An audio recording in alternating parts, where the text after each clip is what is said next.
Hello, welcome back to Consciousness Rising. I haven't made a video for a little while because I just haven't had much to talk about really, and although I have ideas swimming in my head, I've been quite busy, haven't had the time. But one thing, I was watching. I don't watch a lot of other channels, if I'm honest now. I very, very rarely watch other sort of non-mainstream news outlets, and I'm much more busy creating my own life and my own existence, which I think is way more healthier. Because a lot of these truthers, I know I bang on about that a lot, but they watch a 10-minute David Icke video and think they know it all. And there's so much crap out there and misinformation, and that's actually kind of where I want to go today, because I think there's a lot of misinformation been going on about the nature of reality, basically. And I've sort of alluded to this, I think, in the past, but there's kind of like two theories out there, and one is truth and one is absolute bullshit. And this happens all the time, you see, because people don't study enough, and they're not sort of literate, and they don't understand things on a deeper level, and they just take, like I said, a 10-minute David Icke video and think, oh yeah, I'm awake now, I'm aware.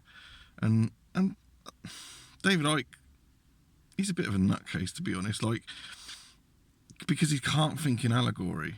He cannot think in allegory and symbolic terms, and he's, I've got a big problem with him at the moment, actually, because I think he set himself up as one of these truth gurus, and because I don't want no one to, look up to me at all. I'd never want to be put on a pedestal. And a lot of these people in the alternative media, they are leeching on people in the same way that the mainstream are, and I don't think that his work's that good.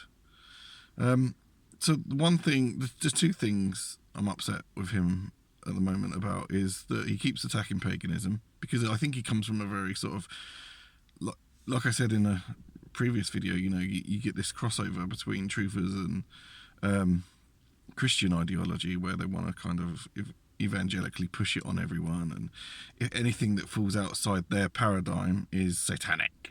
Everything's satanic. It's absolutely ridiculous. And the thing I want to talk about today is what he keeps pushing, which is simulation theory. Simulation theory is one of the most bullshit, dangerous ideologies that ever came about, and it's rooted in Gnosticism, which I have zero time for. Pagans used to laugh at Gnostics because of their ridiculous ideas. This whole prison planet, and a bit like Alex Jones, we're living on a prison planet, we're gonna escape, the reptilians are sucking our energy dry, oh my god, and the moon's a fake thing, and all this absolute nonsense. Because when you study a lot of this stuff, you have to stay grounded, and this simulation theory is so disempowering. And people say, well, yeah, but it's the truth. It's not the truth, actually, because consciousness, and it can be debunked very, very easily. And I'm going to sort of debunk it in this video. So they think that everything's an illusion. To one degree, they're kind of right-ish. When you break reality down, it actually, when you keep breaking it down beyond the atom, you get what's called a wave function. And this was all done in Copenhagen and also the double slit experiment. The double slit experiment is one of the most important experiments that's ever been. And it kind of proved that, or it's known as the observer effect, by the way. There's lots of videos on it. It kind of proves that reality is there when we are conscious, and when we shut our eyes, and when we're not conscious, it disappears. I'm not going to explain the double slit experiment. I'm just going to say that research is quantum theory. Now, quantum theory is the truth of the reality. I absolutely believe that. And as I said, when you get into magic and things, you co-create with the universe, and you can alter reality. Now, if you was on a prison planet, if you was completely disempowered and you're just a slave, you would not be able to do that. Magic wouldn't work. And I know that magic works. Like, I know. And I don't talk about, I've alluded to magic a bit, but I don't talk about my personal dealings with magic, if I have any, because You shouldn't give away all your secrets. So as I've said before, reality, we can bend and shape reality because we are in co-creation with it. That is the truth of the matter. And this Gnosticism and this disempowering prison, that you're all slaves and you're all prison. I'm not a fucking slave. I don't need to get off my human race, get off my knees. Freedom is attitudinal. It's how you are. And when you become a creative force in the universe and you realise your power as a creative individual and that you're in co-creation with it, you're living a life of magic. Now, and that's where we can bend reality. Consciousness, I've got a few notes here, because is in many ways a shared agreed upon experience between us all, which is quantum science. I was thinking in my head, the only reason we can't fly is because we all don't believe we can. I know it sounds a bit mad and out there, but yeah, I think it's Hinduism, but they talked of this concept of Maya, and the illusion is shared and agreed upon by us all, on one level, and simulation theory is not the same thing. It's very disempowering. It comes from Gnosticism. Also, this absolute crap about the reincarnation trap, because you're just a harvested piece of energy. Like, fucking hell. What's the alternative to? And that, a lot of that came out of this sort of CIA, FBI sort of Area 51 nonsense, which I don't subscribe to a lot of that alien crap.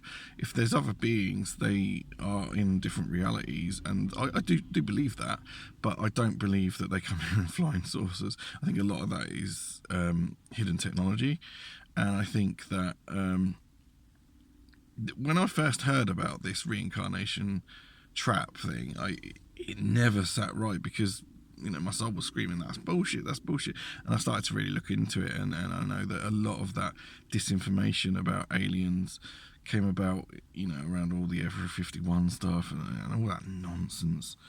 So yeah, I think that to believe that you're that disempowered and that you're just a slave and that you can't do anything is a very dangerous ideology. We are all powerful beings, and we've just forgotten. I've quoted it before, but I think it was William Blake that said that man is a god in ruins. So yeah, I just wanted to clear that up, because simulation theory and the Copenhagen experiments and the double slit thing and the quantum theory. If you really dig into quantum theory, I think that's a very, very good pathway into magic, because actually they're saying a very, very similar thing. And yeah, look up the double slit experiment. If I get time and if I can find a decent enough video, I might ping it to the bottom a bit later, but I'll get the video out and then I'll ping it later. But yeah, the nature of reality, you are co-creator with it. You are the universe experiencing itself. We are not disempowered, we are not slaves. It's absolute nonsense. Gnosticism is dangerous. I'd stay very, very away from it.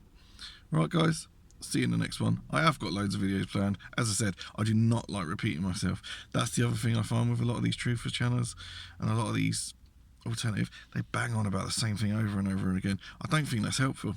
I don't think that's helpful at all. I like to try and keep this content fresh on here, because I've got lots of ideas, and hopefully you get something from it. So that's all I care about. I don't care about being some truth guru who waves his arms around saying get off your knees. Don't need to be on your knees. See you later.